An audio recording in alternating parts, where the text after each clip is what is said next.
Hello, it's Mr. Stokes, and today I'm going to talk about external influences. So what is an external influence? So imagine this circle on the dot of the eye is the business. Now inside the circle, the business can do things to affect how it runs, how it works. So it can hire and fire people, it can open a new shop, it can reduce its prices, it can do promotion, things that they can do that affects how the business works. Now outside the circle are the things external to the business that affect the business, but the business cannot control. I don't know if you can pick up that dog next door. I do apologise for that, but I've had to film it 4 times now and it doesn't seem to want to shut up. Anyway, so external influences are the things that affect a business but the business cannot control, but it can adapt to them. So today we're going to look at economic external influences, which are 4. And the first one is looking for a job, so i.e. unemployment. So people looking for a job who can't find one are classed as unemployed. So when unemployment is low, so that means unemployment is low, it means that people who want a job have got one. So how does this affect a business? Well, if more people have jobs, then they have more money to spend, so businesses will have more sales. However, if you're a business, you want to employ someone else, because they've probably already got a job, what you might have to do is pay higher wages to try and get them from that job into your place of work. Now, when employment is high, that means lots of people haven't got a job.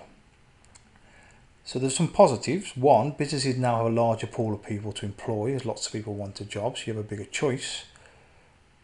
And the best thing is, because they're desperate for work, you can pay lower wages, such as minimum wage. However, people probably have less money to spend because they haven't got any work, so they're not getting an income, so they would make less money. So inflation. Now, inflation is a general and sustained rise in prices, hence that arrow.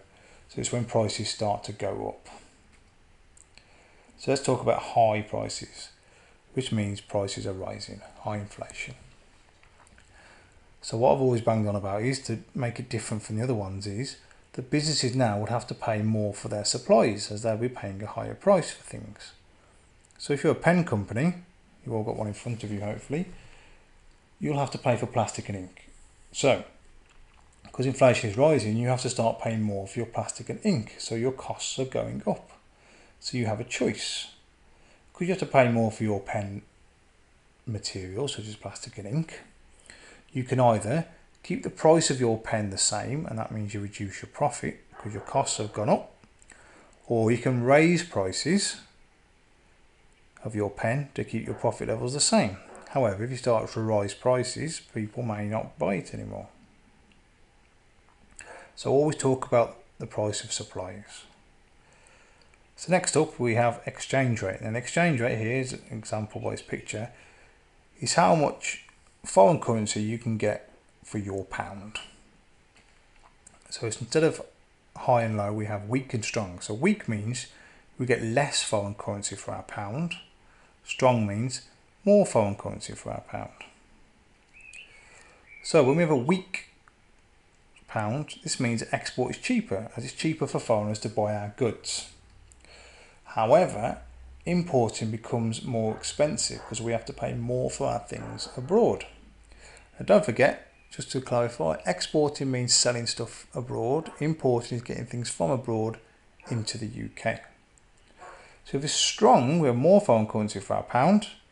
It's the opposite of the above. So export now becomes more expensive, so businesses sell less of their things abroad, but importing becomes cheaper, so we can get stuff from abroad in much cheaper. Now, if I'm playing this in lesson, I'll probably stop this and draw a picture for you all. If you're watching on YouTube, that's not going to happen, but I'll do a different video. So the last one is interest rates. Now, a house there and a percentage sign at the top, because you have to buy a mortgage when you buy a house, and the interest rate affects how much you pay back on your mortgage. So let's have a look. When interest rate is high, that means that people get more money back on their savings, because when you put money into a bank, it gives you an interest rate which tells you how much you earn on your savings account. So I've opened one up for my little boy, and we got 3% for the first year. So every £100 I put in, I get £3 back, which is a bit rubbish because we have a low interest rate. However, in this example here, we have a high interest rate. So it encourages saving. People put money in the bank because they get more back, and it encourages less borrowing. So people stop spending on credit cards because the interest rate is high, which means you have to pay more back on your credit card or more back on your loan. So how does this affect businesses? So businesses with loans may now have to pay more interest back, depending whether it's fixed or variable, but just for GCSE, this will be applicable. It's enough to get you an answer and the marks. So businesses who have loans may now have to pay more interest back, so that increases their costs, doesn't it? People will borrow less money on credit card than loans, so spending will be less on expensive products and services. So prior sales of TVs and holidays start to fall because people don't want to borrow stuff on credit cards or go to the bank for a loan. However, businesses will get a bigger return on savings in the bank because you get more money back. So if it's low, it's the opposite, isn't it? It encourages more borrowing and less saving. So because it's now cheaper to buy on a credit card because you pay less back on what you borrow, or you get a loan much cheaper than paying it over time. However, you don't put money in the bank because you don't earn much money. So for instance, the savings account I got for my little boy, 3% is not a lot, because at the moment our economy is not doing very well and they want people to start spending more money. So that's it. The 4 economic external influences: unemployment, inflation, currency, interest rates. Thank you very much.